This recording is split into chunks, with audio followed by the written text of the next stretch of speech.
राउत बोले, कांग्रेस बताए India block वजूद में है या नहीं, हम अपने रास्ते चुन लेंगे, लेकिन एक बार गठबंधन टूटा तो दोबारा नहीं बनेगा। शिवसेना सांसद संजय राउत ने शुक्रवार को कहा, मैं उमर अब्दुल्ला से सहमत हूं। यदि इंडिया ब्लॉक के सहयोगी को लग रहा है कि अब इसका कोई वजूद नहीं है तो इसके लिए कांग्रेस को जिम्मेदार ठहराया जाना चाहिए। उन्होंने कहा, अगर गठबंधन सिर्फ लोकसभा के लिए था और अब इसका वजूद नहीं है तो कांग्रेस इसकी घोषणा कर दे, हम अपने अपने रास्ते चुन लेंगे। लेकिन मैं बता दूं कि अगर एक बार इंडिया ब्लॉक टूट गया तो दोबारा नहीं बन पाएगा, इसलिए पहले ये सोच लें कि आगे क्या होगा। राउत जम्मू कश्मीर के मुख्यमंत्री उमर अब्दुल्ला के बयान पर बात कर रहे थे। उमर ने गुरुवार को कहा था कि लोकसभा चुनाव के बाद इसकी कोई बैठक नहीं हुई। यह गठबंधन लोकसभा चुनाव तक ही था तो इसे खत्म कर देना चाहिए। इसके पास ना कोई एजेंडा और ना ही कोई लीडरशिप। संजय राउत के बयान की 3 अहम बातें। नंबर 1, सहयोगियों को शंका कि गठबंधन में सब ठीक है या नहीं। हमने लोकसभा चुनाव एक साथ लड़े और अच्छे नतीजे मिले। आगे की योजना के लिए कांग्रेस को इंडिया ब्लॉक की बैठक करनी चाहिए थी, लेकिन ऐसा नहीं हुआ। इससे सहयोगियों के मन में शंका है कि इंडिया ब्लॉक में सब कुछ ठीक है या नहीं। नंबर 2, इंडिया ब्लॉक की तरह एमवीए में भी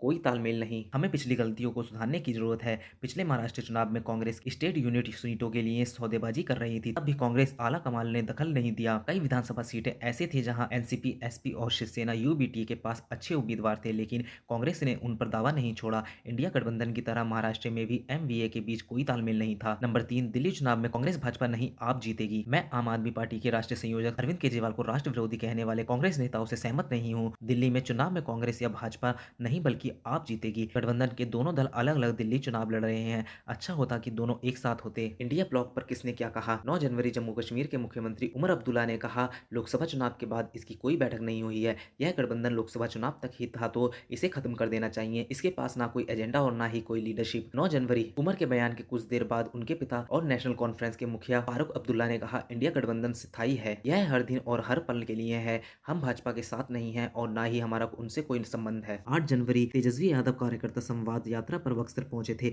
यहां उन्होंने मीडिया से कहा, कांग्रेस और आप जैसे दलों में मतभेद हो यह अस्वाभाविक नहीं है। गठबंधन का मुख्य उद्देश्य को लोकसभा चुनाव में भाजपा को हराना था और यह गठबंधन उसी लक्ष्य तक सीमित था। 11 दिसंबर 2024 दिल्ली के पूर्व सीएम अरविंद केजरीवाल ने एक्स पर पोस्ट किया, आम आदमी पार्टी उनके दम पर चुनाव लड़ेगी, उसके कांग्रेस के साथ किसी भी तरह के इस गठबंधन की संभावना नहीं है। 7 दिसंबर 2024 पश्चिम बंगाल की मुख्यमंत्री ममता बनर्जी ने हरियाणा महाराष्ट्र चुनाव में इंडिया ब्लॉक के खराब प्रदर्शन पर नाराजगी जताई थी। उन्होंने कहा, मैंने इंडिया गठबंधन बनाया, इसका नेतृत्व करने वाले इसी ठीक से नहीं चला सकते, तो मुझे मौका दें, मैं बंगाल से ही गठबंधन का नेतृत्व करने के लिए तैयार हूं। दिल्ली चुनाव में आपके साथ 3 पार्टियां, कांग्रेस अकेली पड़ी। दिल्ली विधानसभा चुनाव में कांग्रेस अकेली पड़ गई है। आपको समाजवादी पार्टी, तृणमूल कांग्रेस और शिवसेना का सपोर्ट मिल चुका है। केजरीवाल ने इन पार्टियों को समर्थन के लिए शुक्रिया कहा है। शिवसेना नेता संजय राउत ने कहा कि भाजपा के चुनाव से पहले प्रोजेक्ट लॉन्च किए और फिर 5 साल कुछ नहीं किया। दिल्ली की जनता अरविंद केजरीवाल के साथ है। दिल्ली की 70 विधानसभा सीटों पर 5 फरवरी को वोटिंग होगी। 8 फरवरी को नतीजे आएंगे। इंडिया ब्लॉक की 6 मीटिंग पहली नीतीश, आखिरी कांग्रेस ने बुलाई। इंडिया ब्लॉक बनने के बाद इसकी 6 बैठक हुई हैं। पहली बैठक 23 जून 2023 को पटना में हुई थी।